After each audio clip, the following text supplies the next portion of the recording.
এগৰাকীয়ে ধনৰ অভাৱত এইবাৰ নিৰ্বাচন খেলিব নোৱাৰিলে। আনজন সবাতোকৈ ধনী সাংসদ।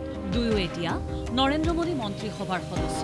ক'ব বিচাৰিছো ৰাজ্যসভাৰ বিজেপি সাংসদ নিৰ্মলা সীতাৰমণ আৰু তেলেগু দেশম পাৰ্টিৰ লোকসভাৰ সাংসদ পেমাস্বানী চন্দ্ৰশেখৰৰ কথা। এইবাৰ সীতাৰমণক অন্ধ্ৰপ্ৰদেশ বা তামিলনাডুৰ পৰা নিৰ্বাচন খেলাৰ প্ৰস্তাৱ দিছিল বিজেপি নেতৃত্বই। কিন্তু যোৱা মাৰ্চত সীতাৰমণে বিজেপি নেতৃত্বক জনাইছিল যে তেওঁ লোকসভা নিৰ্বাচনত প্ৰতিদ্বন্দ্বিতা নকৰে। নিৰ্বাচন খেলিবলৈ মোৰ ইমান টকা নাই জনাই দিছিল কৰ্ণাটকৰ ৰাজ্যসভাৰ সদস্য দেশৰ বিত্তমন্ত্ৰী নিৰ্মলা সীতাৰমণে। লোকসভা নিৰ্বাচনত প্ৰতিদ্বন্দ্বিতা নকৰিলেও মোদীৰ তৃতীয় কাৰ্যকালতো কেবিনেট মন্ত্ৰীৰ দায়িত্ব পালে তেওঁ। দেওবাৰে সীতাৰমণৰ লগতে ৰাজ্যিক মন্ত্ৰী হিচাপে শপত লয় তেলেগু দেশম পাৰ্টিৰ পেমাস্বানী চন্দ্ৰশেখৰে। পেছাত চিকিৎসক পেমাস্বানী হৈছে এইবাৰ লোকসভালৈ নিৰ্বাচিত সবাতোকৈ ধনী সাংসদ। শপতনামাত উল্লেখ কৰা মতে পেমাস্বানীৰ আছে ৫,৭০৫ কোটি টকাৰ সম্পত্তি। পেমাস্বানীৰ নিজৰ নামত আছে ২,০০০ কোটি টকাৰ সম্পত্তি।